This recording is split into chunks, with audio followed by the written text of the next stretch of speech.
Selamat pagi semuanya. Pagi. Assalamualaikum warahmatullahi wabarakatuh. Waalaikumsalam warahmatullahi wabarakatuh. Apa kabarnya hari ini? Baik. Baik. Minggu yang lalu kita sudah belajar tentang pengertian laju reaksi. Ada yang masih ingat pengertian laju reaksi apa? Masih. Laju reaksi. Baik, sebelum kita masuk ke pengertian laju reaksi, ada yang nggak masuk hari ini? Coba ibu absen satu-satu ya. Ada Iqmal, Saya. ada Aliatul, Saya. ada Intan, Saya. ada Merni, Saya. Nyimas, Saya. Sri Rahayu. Saya. Loh, si Devas kemana? Bolos. Bolos. Oke. Tadi kalian sudah sarapan semua belum? Sudah. Sudah semangat hari ini untuk belajar kembali? Sudah. Ingat ya, minggu kemarin kita belajar tentang laju reaksi. Coba siapa yang masih ingat tentang pengertian laju reaksi? Apa itu laju? Coba Adik Iqmal. Lupa. Masya Allah, baru minggu kemarin sudah lupa. Ya kan? Laju. Kalau kita naik sepeda, ya kan? Iya. Ya kan? Ngegoes.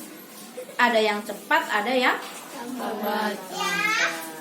Gitu ya. Salah satu contohnya mengenai laju adalah bagaimana kita menaiki sepeda. Laju, cara lain apa pengertian lainnya adalah kecepatan. Dalam pelajaran fisika juga dipelajari tentang laju. Baik ya. Nah, untuk minggu kali ini kita akan belajar tentang faktor-faktor yang mempengaruhi laju reaksi. Faktor yang mempengaruhi laju reaksi. Faktor yang pertama disebut dengan konsentrasi. Apa itu konsentrasi? Konsentrasi. Konsentrasi apa coba yang tahu konsentrasi? Coba fokus. Itu kalau dalam pelajaran bahasa Indonesia. Fokus, konsentrasi. Dalam pelajaran kimia seperti kita tahu bahwa konsentrasi lambangnya adalah M atau disebut dengan molaritas. Betul ya, pinter, masih ingat pelajaran yang kemarin namanya molaritas, lambangnya M gitu. Konsentrasi nama lainnya adalah kekentalan. Ya, kekentalan. Tahu kekentalan?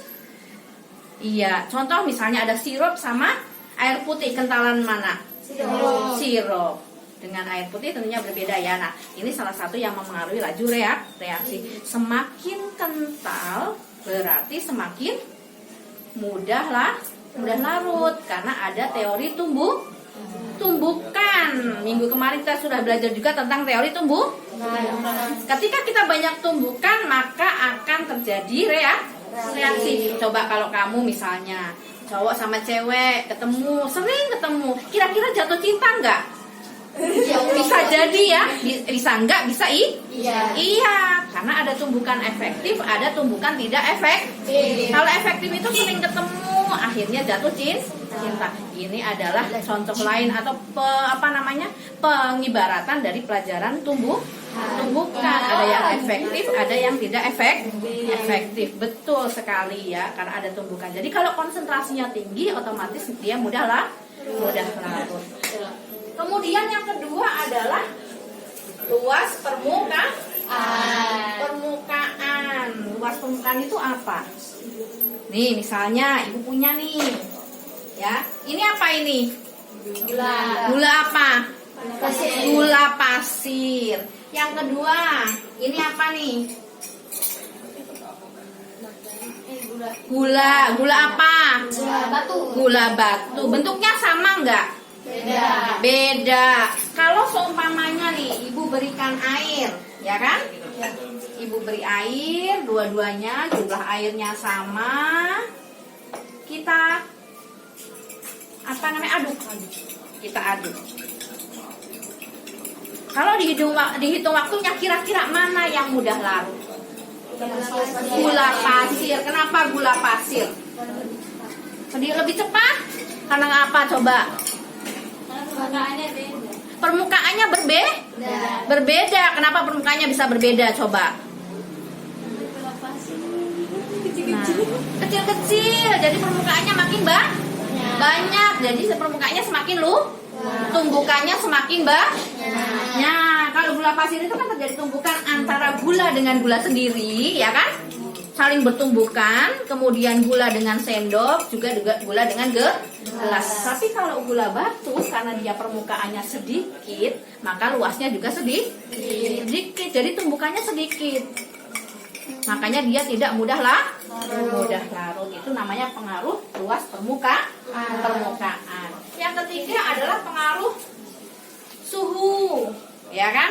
Pengaruh suhu. Coba misalnya ibu punya gula pasir nih, dilarutkan dalam air panas dengan air biasa, mana yang lebih mudah larut? Air panas. Kenapa bisa begitu?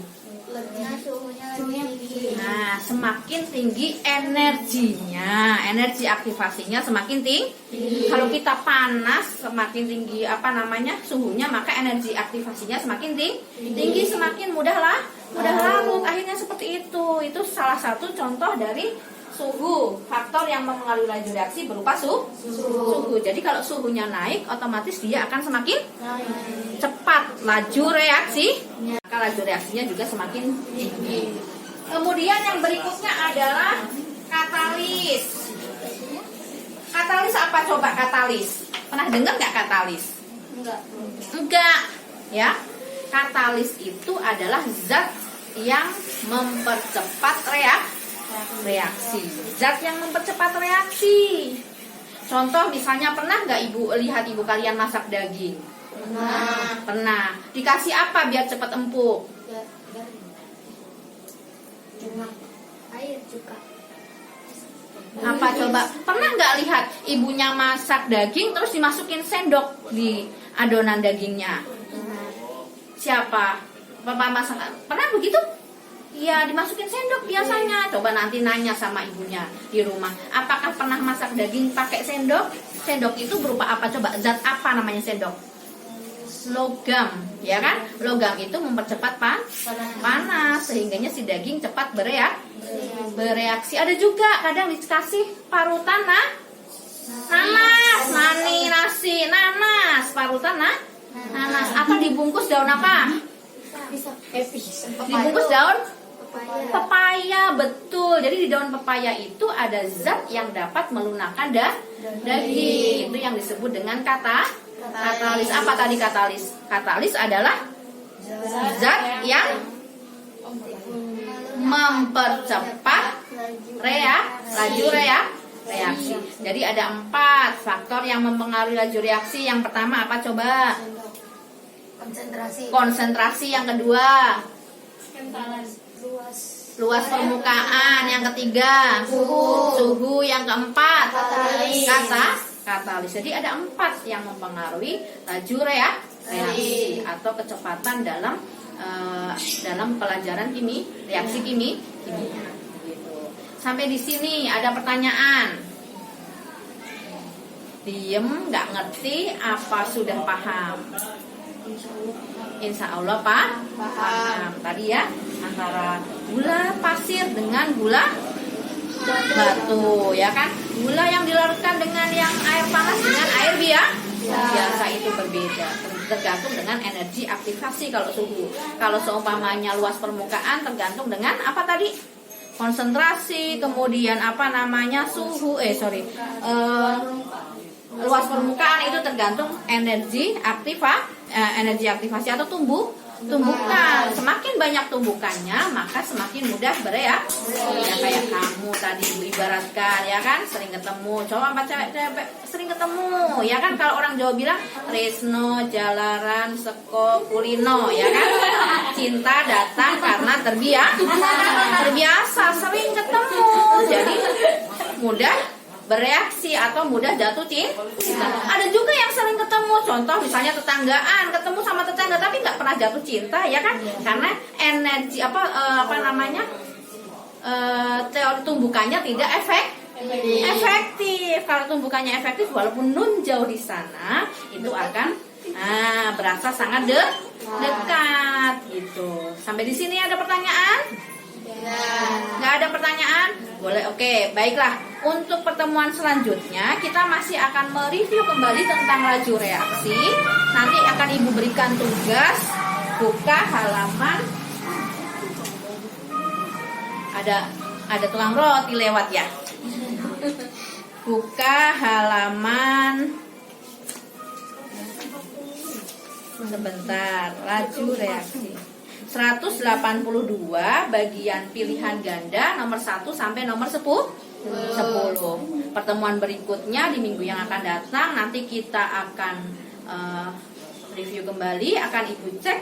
Kemudian nanti kalau memang ada yang belum paham bisa dibahas di minggu depan. Baiklah anak-anak sekalian, mungkin pertemuan hari ini kita cukupkan dulu. Mudah-mudahan kalian senantiasa sehat dan tidak halangan untuk datang ke pembelajaran berikutnya. Sampai ketemu minggu depan. Sekian, assalamualaikum warahmatullahi wabarakatuh. Waalaikumsalam warahmatullahi wabarakatuh.